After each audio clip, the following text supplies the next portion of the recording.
ಅತ್ತೆ ಕಾಫಿ.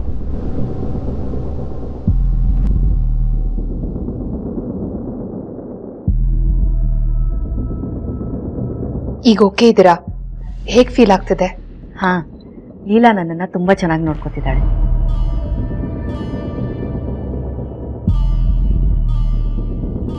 ಅಲ್ಲ ಅತ್ತೆ, ನಿಮ್ಗೆ ಹಳೇದೆಲ್ಲ ಮರ್ತೋಗಿದೆ ಅನ್ನೋದು ಬಿಟ್ರೆ ಬೇರೆ ಏನು ಪ್ರಾಬ್ಲಮೇ ಇಲ್ಲ ಅಲ್ವಾ? ಅದಕ್ಯಾಕ ಲೀಲಾ ಅಷ್ಟೊಂದು ಓವರ್ ಆಗಿ ಆಡ್ತಿದ್ದಾಳೋ ಏನೋ. ಇದೇ ಪಾಯಿಂಟು ನನಗೆ ಲೀಲಾ ಅಲ್ಲಿ ತುಂಬ ಇಂಪ್ರೆಸ್ ಆಗ್ತಿರೋದು.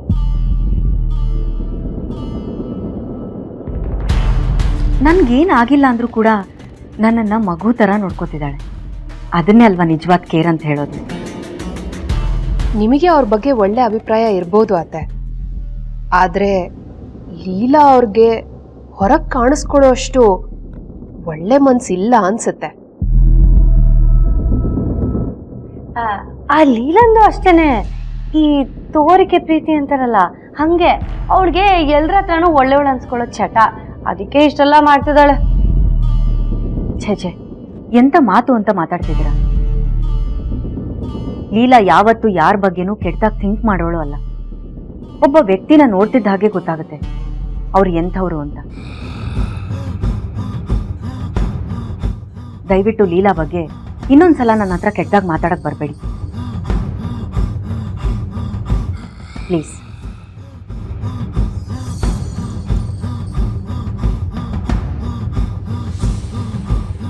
ಚರು, ಹಾಗೆಲ್ಲ ಮಾತಾಡಬಾರ್ದು. ಆಕ್ಚುಲಿ ಅತ್ತೆ, ನಾವು ನಮಗೇನು ಅನ್ನಿಸ್ತೋ ಆ ಒಪಿನಿಯನ್ ಅನ್ನ ನಿಮ್ಮ ಹತ್ರ ಶೇರ್ ಮಾಡ್ಕೊಂಡ್ವಿ ಅಷ್ಟೆ. ಅಂದ್ಹಾಗೆ ನಿಮ್ಗೆ ಈ ಮನೆ ಹೇಗೆ ಅನ್ನಿಸ್ತಾ ಇದೆ? ಏನಾದರೂ ಫೀಲ್ ಆಗ್ತಾ ಇದೆಯಾ? ಹಳೇದೇನಾದರೂ ನೆನಪಾಗ್ತಾ ಇದೆಯಾ? ಈ ಮನೆ ನೋಡಿದ್ರೆ ನನಗೆ ತುಂಬ ಖುಷಿ ಆಗುತ್ತೆ. ಈ ಮನೆಗೂ ನನಗೂ ಏನೋ ಕನೆಕ್ಷನ್ ಇದೆ ಅಂತ ಅನ್ಸುತ್ತೆ.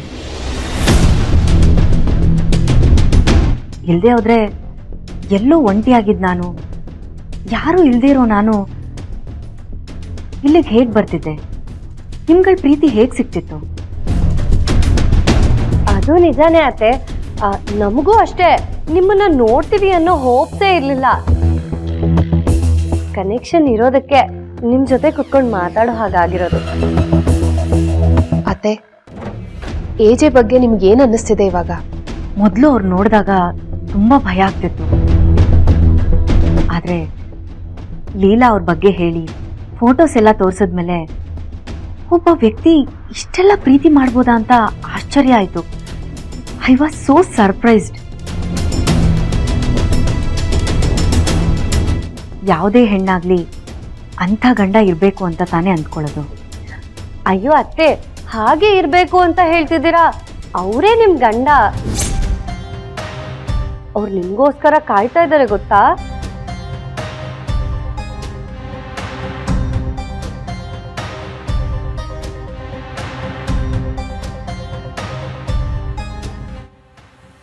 ಆದರೆ ಆ ಫೀಲ್ ನನಗೆ ಬರಬೇಕಲ್ವಾ? ನನ್ನ ಮನಸ್ಸಿಗೆ ಹಿಡಿಸ್ದೆ ಹೋದರೆ ನಾನು ಯಾವುದೂ ಅಷ್ಟು ಈಸಿಯಾಗಿ ಒಪ್ಕೊಳ್ಳಲ್ಲ.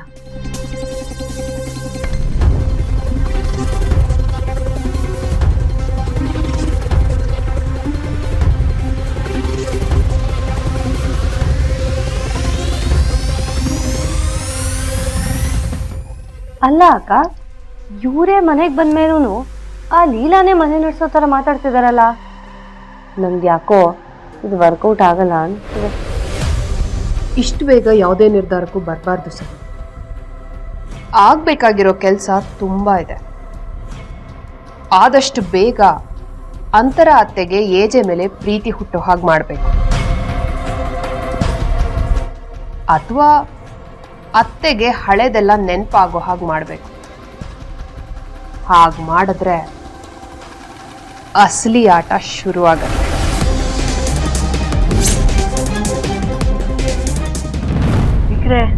ಇದೇನು ನಾನು ಅಷ್ಟು ಹೇಳಿದ್ರು ಹೊರಟ್ಬಿಟ್ಟಿದ್ದೀರಲ್ಲ? ಯಾಕಮ್ಮ ಕೌಸಲ್ಯ, ಈ ಮನೇಲಿ ನಿಮ್ಗೆ ಕಷ್ಟ ಆಯ್ತಾ ಅಥವಾ ಯಾರಿಂದಾದರೂ ತೊಂದರೆ ಆಯ್ತಾ? ಕಷ್ಟ ತೊಂದರೆ ಎಲ್ಲ ಏನೂ ಇಲ್ಲಮ್ಮ. ಅಜ್ಜಿ, ಈ ಮನೇಲಿ ಯಾರಿಗೆ ತಾನೇ ತೊಂದರೆ ಆಗುತ್ತೆ ಹೇಳಿ? ನೀವೇನೇನೋ ಅನ್ಕೋಬೇಡಿ ಪ್ಲೀಸ್. ಮತ್ತೆ ಇಂಥ ಪರಿಸ್ಥಿತಿಲಿ ಇದ್ದಕ್ಕಿದ್ದಾಗೆ ಹೊರಟ್ಬಿಟ್ಟಿದ್ದೀರಲ್ಲ. ನಾನೊಬ್ಳ ಏನಪ್ಪ ಮಾಡಲಿ? ಸಂದರ್ಭ ಹೇಗೆ ಬರುತ್ತೋ ಹಾಗೆ ಹೋಗ್ಬೇಕಲ್ಲಮ್ಮ. ಅದು ಅಲ್ಲದೆ ನಾವಿಲ್ಲಿದ್ದು ಏನು ಪ್ರಯೋಜನ? ಇಲ್ಲಿ ನಡೀತಾ ಇರೋದನ್ನ ನೋಡೋದಕ್ಕಾಗ್ತಾ ಇಲ್ಲ, ಅದನ್ನ ತಿದ್ದಿ ಹೇಳೋದಕ್ಕೂ ಆಗ್ತಾ ಇಲ್ಲ, ಒಪ್ಕೊಳ್ಳೋದಕ್ಕೂ ಆಗ್ತಾ ಇಲ್ಲ.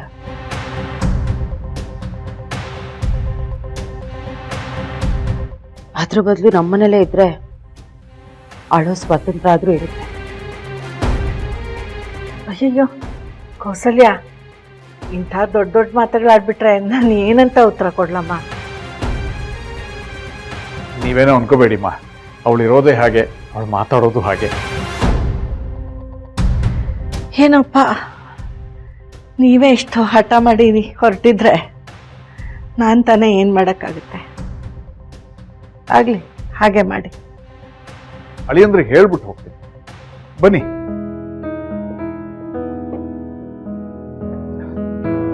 ನಿಮ್ಮ ಹತ್ರನೇ ಬರೋಣ ಅಂತ ಹೊರಟಿದ್ವಿ, ಅಷ್ಟರಲ್ಲಿ ನೀವೇ ಬಂದ್ಬಿಟ್ರಿ. ಹೇಳ್ಬಿಟ್ಟು ಹೋಗೋಣ ಅಂತ. ಹೊರಟ್ಬಿಟ್ರ? ಇಷ್ಟು ಬೇಗ? ಯಾಕೆಂದ್ರೆ ಪ್ರಾಬ್ಲಮ್ಮಾ?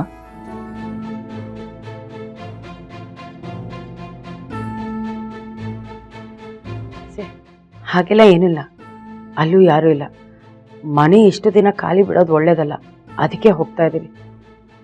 ಸರಿ, ಹುಷಾರು.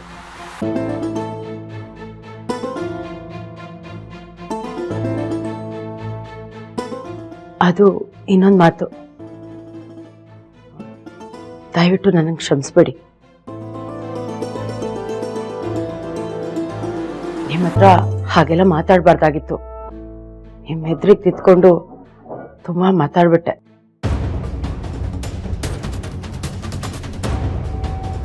ಹೆತ್ತು ಕರಳ ಅಲ್ಲದೆ ಇರ್ಬೋದು, ಆದರೆ ಲೀಲಾನ ಸಾಕಿ ಬೆಳೆಸಿದ್ದೀನಿ.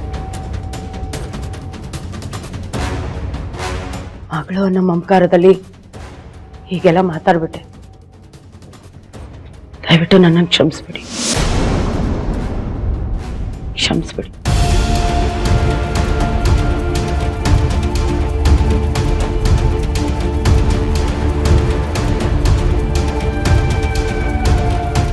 ನಾವಿನ್ ಬರ್ತೀವಿ. ಬರ್ತೀವಮ್ಮ. ಕೌಸಲ್ಯ, ಸೇರ್ತಿ ನಡಿ. ನಾನು ಆಟೋ ಹಾಕ್ಸ್ಬೇಕು.